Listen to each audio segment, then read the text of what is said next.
These murders have become national and international news, but for the small town of Moscow, it's the kind of thing that changes generations. Investigators are now searching for a killer in the glare of the national spotlight. As investigators continue to search for answers, the clock is ticking on justice. And while questions and rumors about the case are circulating on the internet, a lot of what is being said online is not vetted. Here at 4 News Now, we're committed to bringing you the facts of this investigation. 4 News Now's Melissa Luck explains how investigators are working through it all as a community grieves in fear. Nothing is normal right now in the small town of Moscow, Idaho. You can feel it, and it's understandable. It's understandable. It's a scary time. It's a horrible thing that happened this past weekend. Last week marked Bill Thompson's 30th anniversary as prosecutor here. He's led the fight for justice in other high-profile cases. But he admits nothing like this.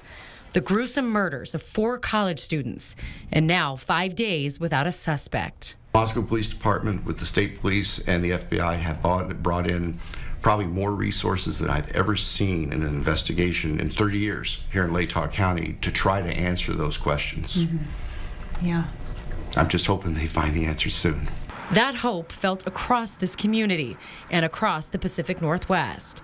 And because of a lack of information released early on, investigators are also dealing with a barrage of misinformation spreading online. The bottom line for the man whose job it will be to prosecute the killer? We don't know who's responsible for this. We don't know why it happened, and whoever is responsible is out there somewhere. Filling the void of information has led to accusations against innocent people online and further victimization of 4 grieving families and countless friends.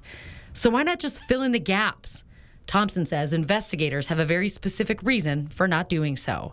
It's likely that the details of what they've learned is not something they are prepared to share publicly at this point, because they don't want that information to get out there in the public where only the suspects or somebody who was involved would otherwise know about it.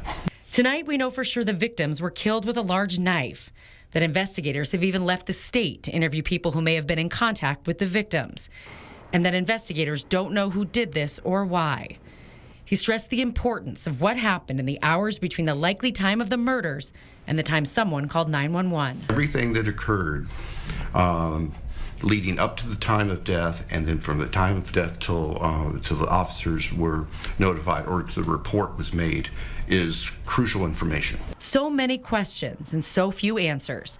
Thompson says it will get harder in the days to come, and that this community will never be the same. We will never forget what happened, but Moscow is a good, resilient town. So yes, I have every faith that our community will return to something more normal.